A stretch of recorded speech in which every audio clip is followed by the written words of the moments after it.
Bonjour. Aujourd'hui, nous allons traiter de l'agriculture mondialisée et nous allons prendre l'exemple du soja au Brésil.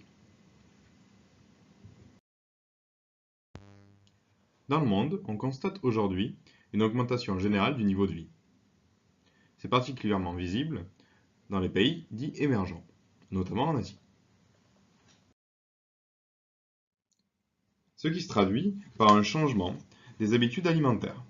Elles évoluent et elles ont tendance à s'homogénéiser. Elles se rapprochent en fait, dans la plupart des cas, du modèle occidental. C'est ce qu'on appelle la transition alimentaire. Ce sont surtout les pays d'Asie qui voient leurs habitudes alimentaires et leur population changer.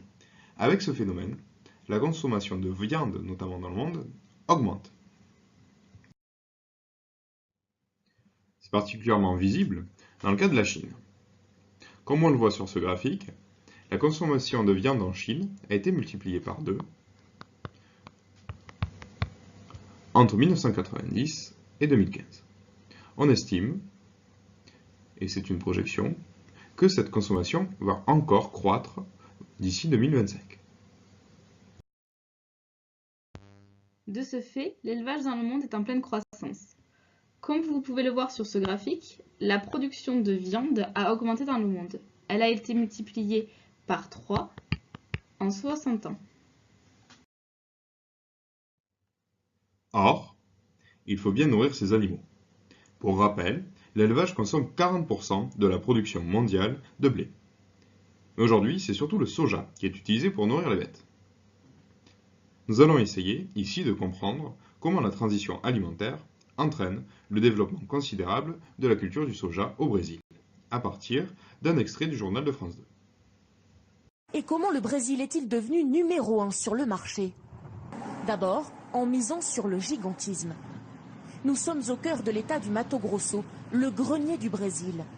Dans la ferme d'Ottaviano Pivetta, c'est un balai de moissonneuses-batteuses qui récoltent chacune chaque jour 45 hectares de soja séché. Voilà, le soja c'est ça. La machine extrait automatiquement la graine de la plante.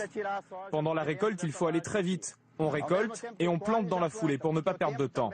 Car bientôt c'est l'hiver chez nous et il va parfois pleuvoir sans s'arrêter pendant 8-10 jours.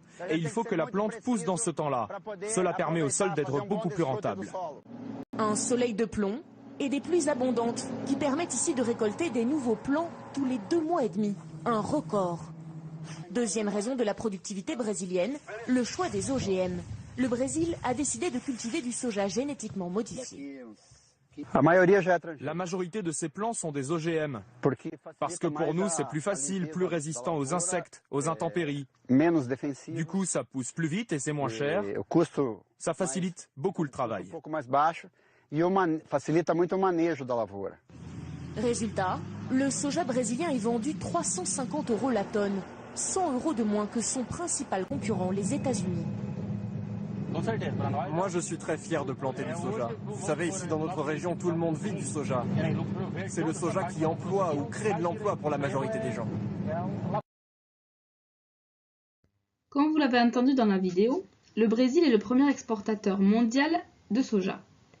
Ces cultures sont envoyées principalement aux États-Unis, en Europe et en Chine.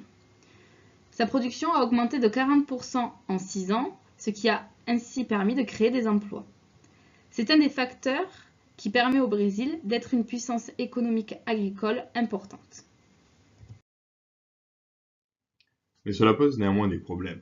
Pour cultiver cette plante, il faut beaucoup d'espace.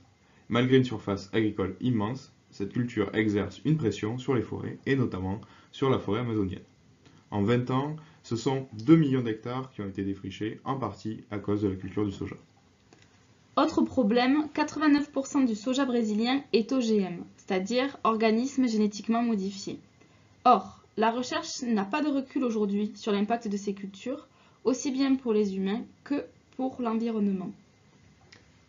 L'utilisation des cultures OGM amène souvent les agriculteurs à être dépendants vis-à-vis de grandes entreprises qui leur fournissent les semences.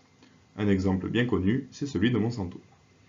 De ce fait, cette culture peut entraîner l'endettement et la précarisation des agriculteurs.